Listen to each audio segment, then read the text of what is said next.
Hello and welcome to Why Choose a Graduate Scheme webinar.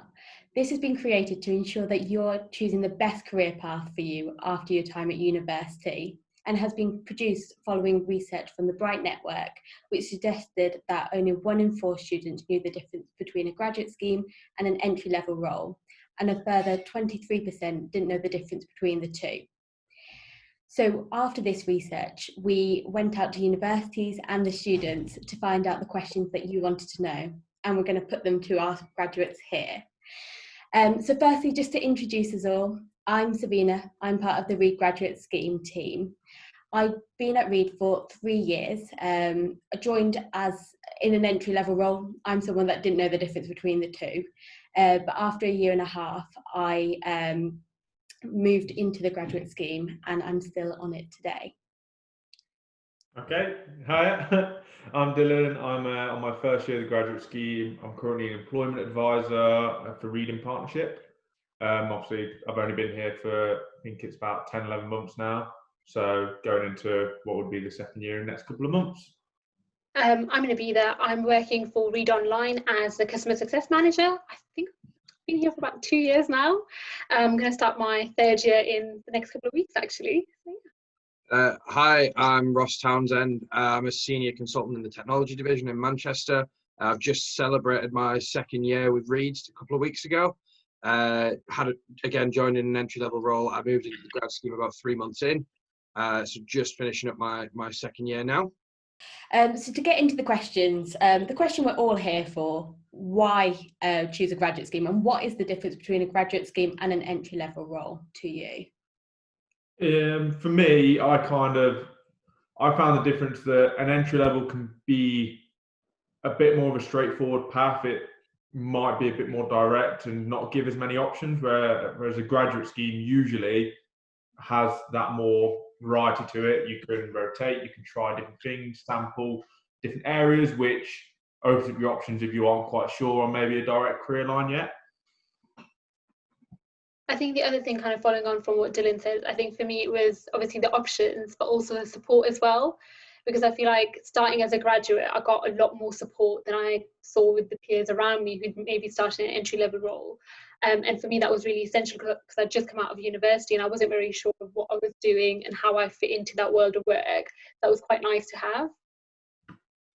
Yeah, I kind of echo those comments. I think for me, having started in the entry-level role and moved into the grad scheme, it's clear to see that the grad scheme offers so many options and so many different career paths. And whilst I've stuck to what I've been doing so far and have enjoyed progressing in that field, I know that even now, sort of 2 years down the line, there's still a world of options to me should I choose to do something different. And that's kind of the main thing for me. I'm not set in one path for life. Brilliant. So in talking about them, you've talked very much about kind of the career development aspect that a graduate scheme provides you. But in terms of the actual first year role that you all went into, was there any difference in terms of the kind of workload, or kind of, was there any difference that you've noticed from yourself to someone that wasn't on the graduate scheme? Yeah, I think to hop in from there, in the consultant side, I sort of had extra support and training. The thing that really kind of made the most difference to me was having a mentor. I came into an office that was that whilst it had been established for a while, they were expanding at quite a rate. So when they were expanding, to have that opportunity to have the outside perspective for me, I actually went up to Edinburgh to see a mentor several times and was able to sit with him and get a fresh perspective. And it was maybe that where things were working for certain people that weren't working for me, I was able to take an outside perspective and look at it and come back, and it definitely projected me towards having more success within the business. Brilliant. Yeah, for myself, kind of how it differentiated from other employment advisors, because we're in a reasonably big team, I just felt there was a lot more responsibility put on myself to start with, which, you know, some people might panic. I quite enjoyed it. It made it stand out a little bit more from just an employment advisor. It did make you feel like there was something slightly different about you, which was quite nice. It makes you feel a little bit rewarded for spending time with a degree to maybe go into a similar role. And yeah, I enjoyed the responsibility, and it's definitely helped propel me a little bit faster than maybe my colleagues. Brilliant. I think, yeah, it's a similar thing for me as as Ross was saying as well, that I think having that mentor made a massive difference, because anytime I was struggling, I was like, oh, I'm not sure what I'm doing, I could go to them and be like, look, this is what I'm thinking, what do you think? And they would give you that push you need sometimes. So I think, yeah, that was definitely like a massive thing for me that made a difference. Brilliant. And in terms of skills, I mean, when you're a graduate, you don't have a wealth of experience behind you, but you do have transferable skills. So what would you say were the desirable skills that you had, and how did you develop them during your time at university? I think for me, like, two massive ones that came up were resilience, and I think it was the motivation part, because I remember I went into my interview with Chris Adcock, I want to say, and those are the two questions he was really keen to focus on. He was like, look, I want to know about resilience, and I want to know about what your motivation to work here is. And for me, that had come from kind of understanding what I was doing at university. Like, university in itself had been a difficult time for me because of everything that was going on. And that meant I'd built that resilience in that time, because I'd kept pushing to kind of get those grades or be part of societies that I thought I needed to be part of. And I developed those skills over time. And the other thing that I thought was really essential was the research skills, because I think it was before the interview, I'd already done my research from different people within the industry to find out exactly what I would be asked in those interviews or what I would need to prepare for. And if I didn't have that understanding or that knowledge, I wouldn't have done that. And maybe I would have gone into those interviews a little bit unprepared, or not knowing of what I would be asked potentially. Yeah, for sure. Same for me, how I found it. I mean, alongside that, I found a lot of the personality skills you kind of develop at university was quite a big thing.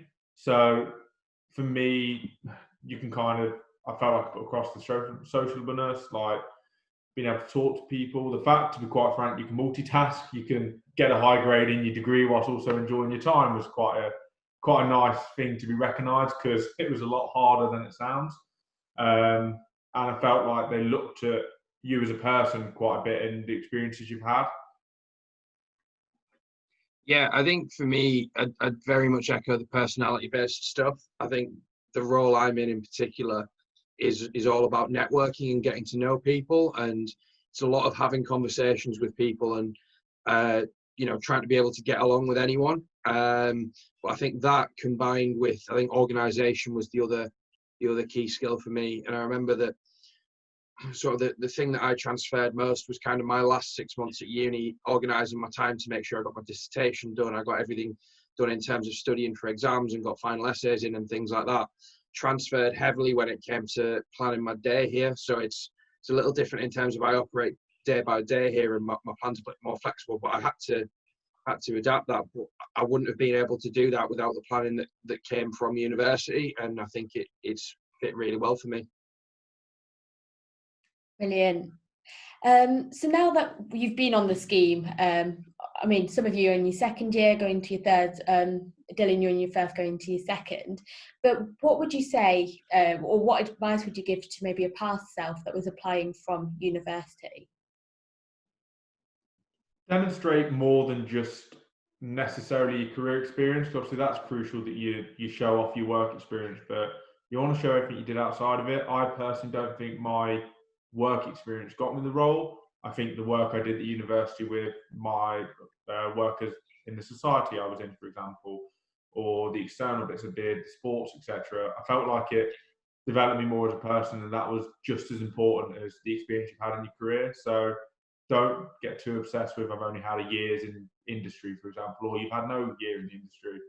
Focus on what you're good at, and show off that you're more than just a career, basically. Yeah, I think for me, looking back, it would be very much similar along the lines of I did quite a lot to try and make my CV look as if I had a super strong work ethic from having sort of part-time jobs and bits on the side and things like that, but it's actually more demonstrating you as a person. And I think that the best thing about grad schemes is they're not necessarily looking for that work experience of someone who's done 9 to 5 before and can hop straight into an entry-level role. They're actually looking for the personality traits of someone who can be really successful. And I think looking back, if I had sort of one piece of advice to myself, it would be focus on the traits that are going to make me successful rather than on you know, I mean, I did every single job you can imagine under the sun at uni. So, you know, focusing on getting that, I wish I'd gone back and focused more on developing my sort of soft skills ready for a role. I think, yeah, echoing exactly what kind of Dylan and Ross said, I think for me, it was a case of I was trying to put out this persona of this perfect graduate that they would be looking for. In reality, it's all about like being yourself, because any interview that I went to, they always asked me questions about who I was as a person rather than just, oh, what did you do at university, or what did you do in your work experience. It was always about what motivates you, you know, what excites you, who you are as a person. I think that's what they're always looking for, but sometimes we try to think that that's not important because all they're looking at is my work experience, but that's not the case like 95% of the time. Brilliant. And is there anything you wish you had done more of or hadn't done during your time at uni? I mean, Ross, you covered that already. You wish you hadn't done as much work experience, but maybe the other two. Is there anything that you thought you went at university, you were like, I really need to do this, and then you were like, why did I spend my time doing that? I guess, like, oh, sorry, Dylan. No, I was thinking, you crack on. I guess in my like second year, I'd taken on like a lot of work from like societies and different kind of groups that I joined, again to make my CV look really good. And a part of me wishes I didn't do that, because by the end of my second year, I was absolutely drained. I was just tired. I didn't have time for anything social. It was all work, work, work. So I think I wish I didn't do that, because I was just so like focused on making my CV look good that I'd forgotten to kind of enjoy certain parts of my second year. I think probably to contrast that, I think it's more on finding the balance. It's all well and good having a part-time job to get you by at uni or joining societies, and I'd definitely say everyone should do that, but it's finding the balance to be you as well. Like, don't be afraid to take a day or two a week to just sit and, you know, have a life. Because at the end of the day, work will get you so far at uni, but developing those soft skills by actually, you know, allowing the 3-4 years to shape your personality is just as important. Yeah, kind of to echo what those two have said, to be honest. I managed to kind of balance the life a little bit, but for my first and second year, I was playing semi-professional rugby and trying to do a degree and trying to do a society, and it was hell, to be honest. Like, it really, my second year wasn't probably as good as I wanted to be education-wise, so I sacrificed, a big part of my life, but it's got to be where I am now. So probably don't be scared to take a step back and reevaluate the importance of where your time's being spent. And there's nothing wrong with giving something up if it means something else can prosper. Brilliant. And what would you say differentiated you from the competition that's out there? Because obviously you've all done brilliantly in the fact that you've got onto a graduate scheme, so brilliant for all of you. But what do you think was your kind of standout feature? I mean, it's hard not to sound cocky, but probably for me, probably the work I did in my final year. I was president of my society. I took them to a very, very successful year, whilst also managing to get a high 2-1. That for me was harder and more stressful than my year's placement I did, or my year out of university, because I did a year before going on to the graduate scheme that I did. So probably, that it was the fact that I did so much work on society whilst also trying to get a good degree. It really stood out that I wasn't just laying back and, getting by, which, I thought helped me quite a bit.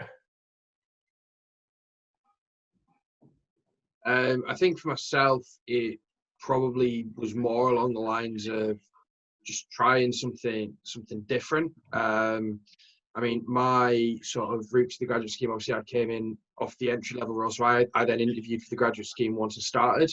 So for me, the application for the graduate scheme, it was all about, so now that you've been and you've got, sort of seen a little bit of an overview of how things are traditionally done here, what would you like to try that is maybe different that we aren't doing, and things like that. And I think I'd hope that I've come across and and tried a few different things that have allowed me to continue. But as far as getting the initial rollout at university, I think again it very much just showed in terms of being proactive and wanting to do different things, you know, and you know, actually caring about the idea of doing the job.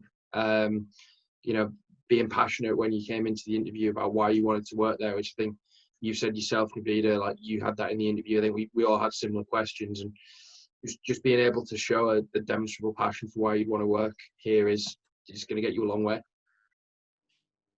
Brilliant.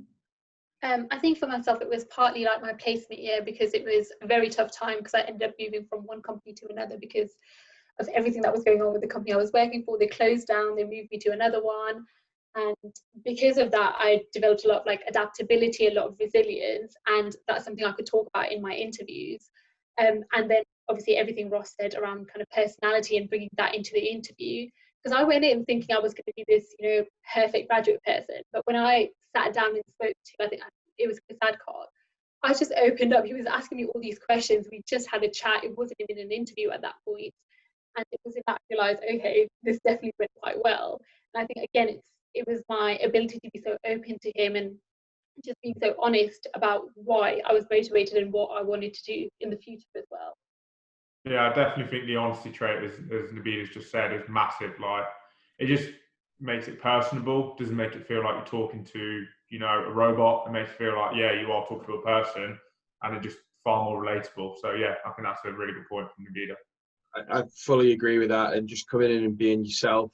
At the end of the day, you know, you can go into an interview and you can mold yourself into this perfect candidate for 90 minutes, but you've got to work with these people for a considerable amount of time afterwards. You've got to just show your real personality and see that you can get on. And it was a big thing for me, you know. The interview process for me, I walked in and instantly clicked with my hiring manager, and I think we spent 20 minutes chatting about football at the end of the interview and stuff. So it was like knowing that you can have that connection with someone, not just in terms of a business sense, but you can actually get along with them. And that's kind of reflected now. You know, I've got a very social team. We're all really close. We do spend a lot of time together just as friends. And that's equally as important, I think, because it makes the work-life balance a lot healthier. Brilliant. So you've all talked about kind of your interviews and everything like that. Moving from university life to work life isn't the easiest thing. How did you find the transition? And is there any tips that you would maybe give a graduate to best prepare them and ease them through the process? Sorry, I'll let you go, Dylan. No, after you, Ross. After you. I think the thing that I kind of learned was don't be so concerned about rushing things. Because I was living in Leeds when I got the job offer, and the job I accepted was in Manchester. And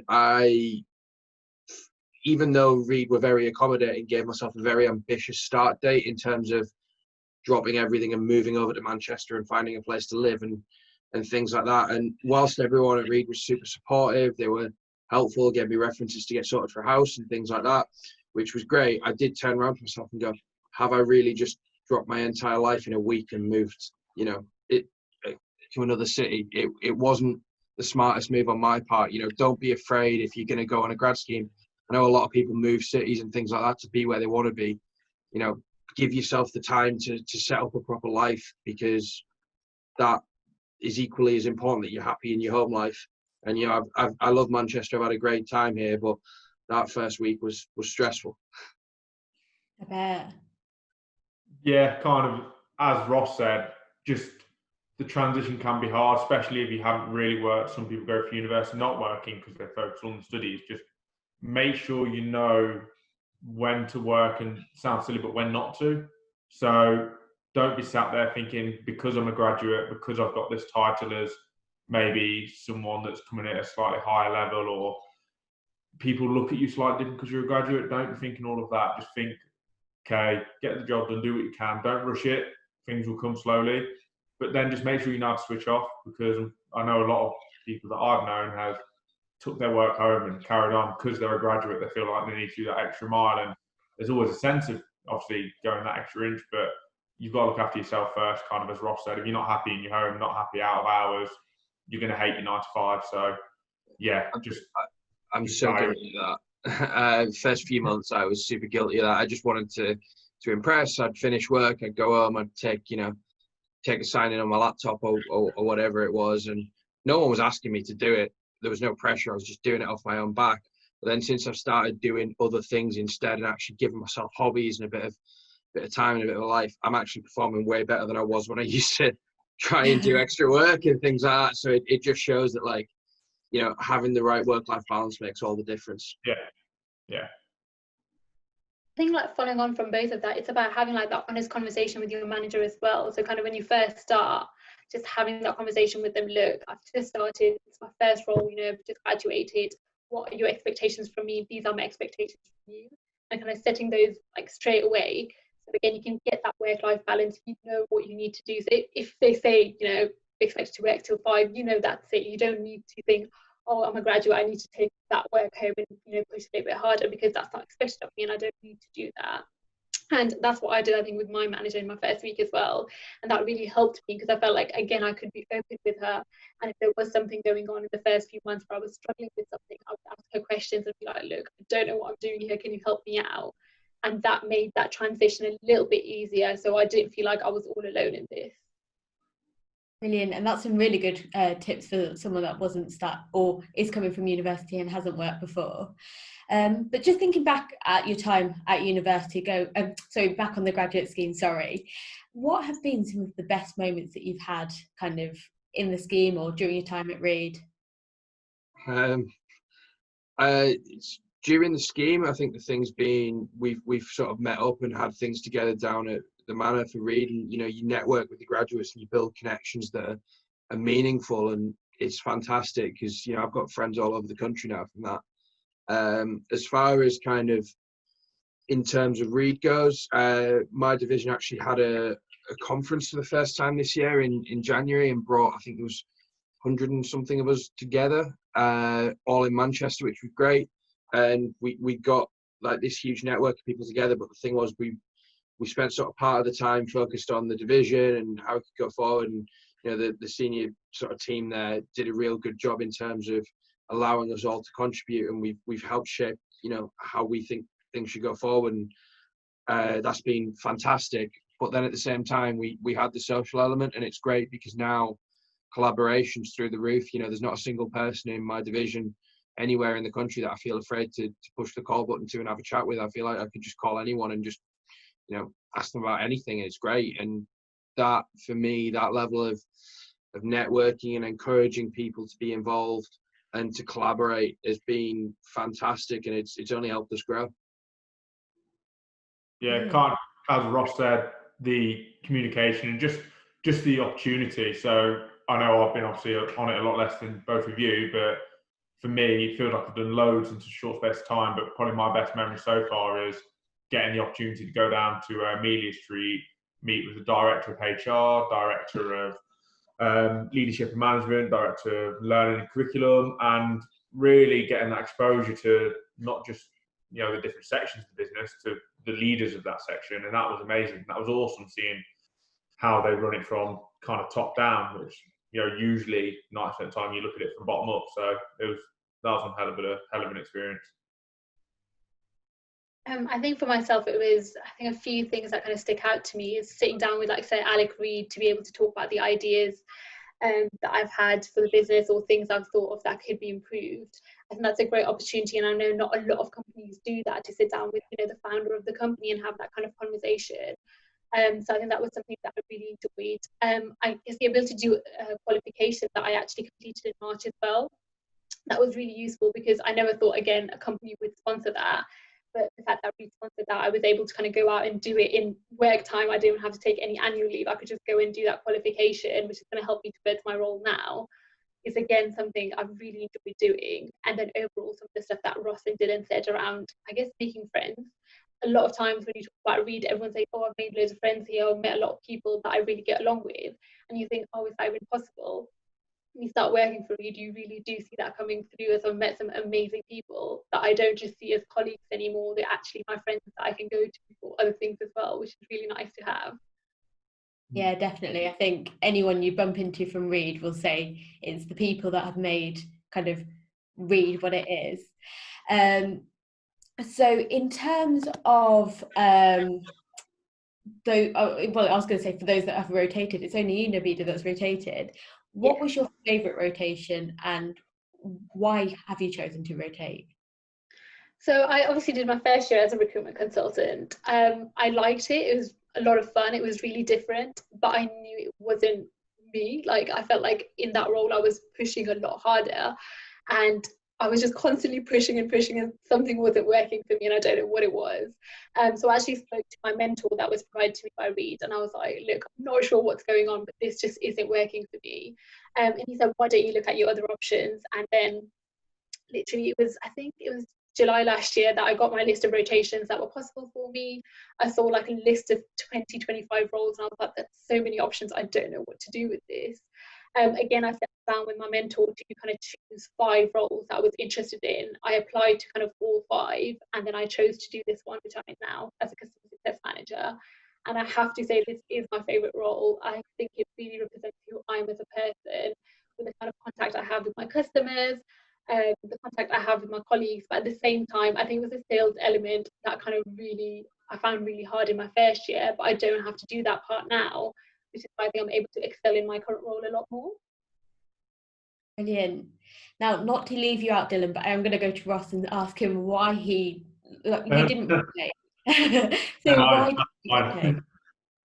No, I didn't rotate. I'm going to be honest, I didn't have the best first year as a recruitment consultant. I didn't perform sort of maybe to the levels of the top grads, but I looked and sort of sat down with my mentor, had a bit of time with my manager as well, and we kind of looked at it and said, well, what can we do with my approach in order to improve things? And we sort of said, let's go with this networking first approach. And I've been real fortunate that I've been kind of allowed some sort of creative license with that.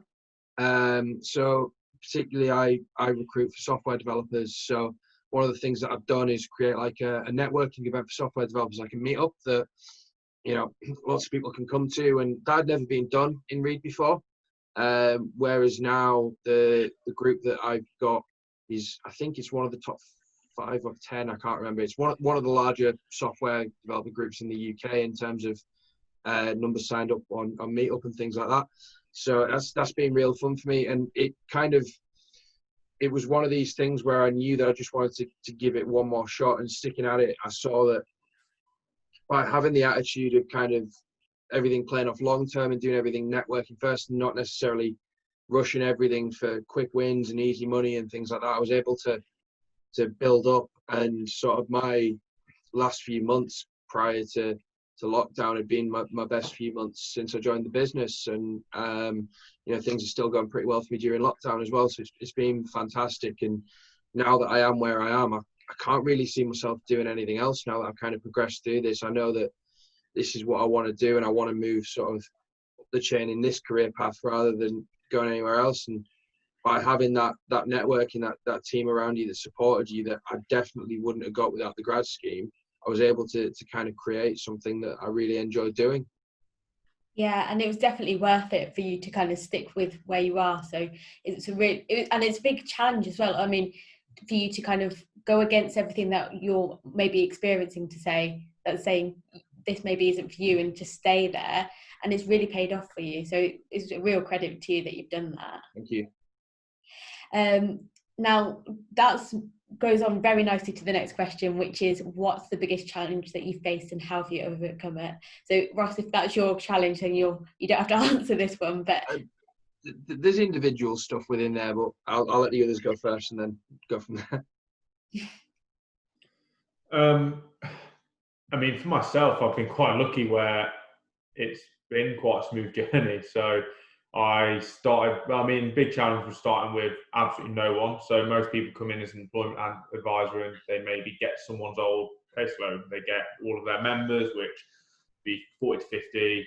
You start from there, you help them, you build relationships. Whereas I came in with 0 and had to start from scratch. So the first month or two, I was really struggling for kind of things to do, because when you've got 15 people on your caseload, unless you see one a day for 15 days, you're going to be seeing them twice, 3 times, 4 times. And it was learning to kind of not overkill the relationship, but also keep them engaged. It was quite tough, but I worked hard, just kind of cracked on, got more people onto the caseload, which then livened it up a bit. But the first month or two was that bit more of a struggle, just as things started to speed up. But kind of, as we alluded to earlier, patience, just know that the schemes work for a reason. Anyone you talk to in a higher position, honestly, I swear 70 to 80% of them are in the graduate scheme at some point of their life. It works, just be patient, and it might be tough to start with, but things pick up pretty quick. I guess for myself, it was definitely my first year, because like I said, I really struggled in my first year kind of settling into that sales role. And I remember, I think it was like 3 months in, I spoke to my manager's manager, and I sat down with her and I was like, look, I'm really struggling. I don't know what I can do. It feels like everything I do goes wrong. Like everything's going against me. I don't know what to do with this. And she sat me down, she gave me some really good advice, and she's like, look, you're just going to have to keep pushing. It's one of those roles like you can't have quick wins in. You just have to kind of sail through this bad patch and you will get to the other end. And I used to have this conversation with her like every other week because I was struggling so much. I was calling people, no one would answer. And I remember like after all of that, as I was kind of moving on to my next role, I had my best period in Reed. It was like, I think I billed like 20k or something, and that was the best period I'd had. And everyone was like, look, you're leaving now, but you managed to kind of get through that part. If you maybe stuck on to kind of do a bit more, you would have been able to do even better. But I think that for me was like the biggest challenge, kind of fighting through that urge to just give up, because there was a couple of people around me who'd actually quit like as soon as they joined, as even on entry level roles, they just thought, you know what, I'm just going to quit. But I was just like, no, I can't quit. I have to keep pushing. And I managed to get through to the other end. So I thought that was really worth it. And it really paid off for you if you came out with your best period as well. Yeah. Yeah, I think I'd echo that. I think something that I always found kind of profound was that one of the girls on my team sat me down on my first day and said, look, I'm just going to let you know, like, it might seem hard for the first sort of year or so, but it's always going to be worth it. Recruitment is always harder at the beginning. And for me, like taking that advice and moving through that, didn't even come from a manager. That just came from a colleague who, you know, wanted to help me out. Even through the rough patches, like my team were always there saying, look, give it a few more months. I promise things will pick up. You're doing the right things. And sort of from going through there, like I sort of went through a similar stage. It was like prior to lockdown, I think 5 months in a row, I had my best ever back to back and was still getting better and better. So, you know, it does come round in the end, and you know, it's worth it sticking at it. Yeah, definitely. I think they say that it takes 6 months for you to fully understand the role or something, and I think you both have shown that that is definitely the case. And to you as well, Dylan, you coming from probably the hardest position that an employment advisor has to come into, you've really shown that it didn't hold you back, which is obviously really good for you all. We're now on to the last question, which is brilliant. So how do you envision the graduate scheme helping develop your future career? I think if you don't mind, I'll start. So the biggest thing that I kind of want to focus on now is mentoring. I've kind of set my goals of where I want to be over the next few years within the business and what sort of positions I want to be in. And having sat and spoke with my managers, I know what I need to do to get there and what performance I need. So I think the thing for me now is more focusing on ensuring my consistency, ensuring that I'm picking up things, because the worry I have is I don't want to get too comfortable in the job and start getting sort of, you know, casual about certain things and maybe letting certain things slip through. It's making sure you're still on it to progress from there. I think that from here, it's like the last year of the grad scheme is almost the first year of my career with Reed in terms of long term. I can see where I want to go. I can see what I've got to do, and I can utilize this next year to kind of get my head down and focus in terms of getting further up in terms where I want to be in the business. Yeah, for me, probably to contrast Ross obviously being in my first year, my kind of goal is to almost make the vision come to life a little bit. So to be honest, use the grad scheme in every way I can.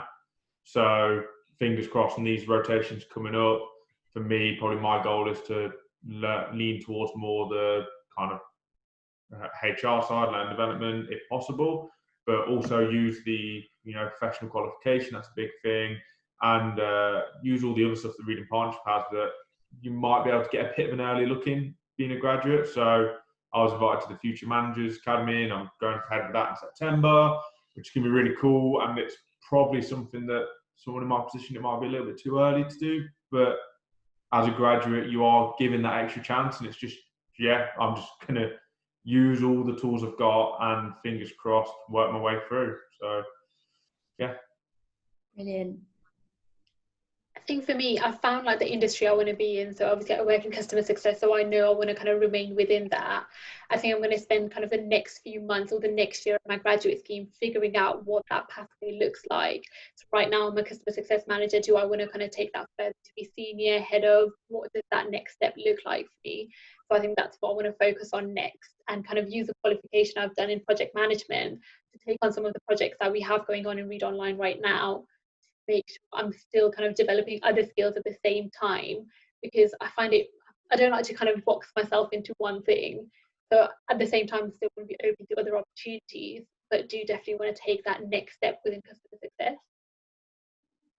Brilliant. Well, that is the end of our webinar. So thank you very much, all three of you, for taking part and answering all the questions. To you that are watching this, I hope that's answered any questions that you have. If you have any others, then please email at read.graduates@read.com. Thank you. Thanks. Cheers.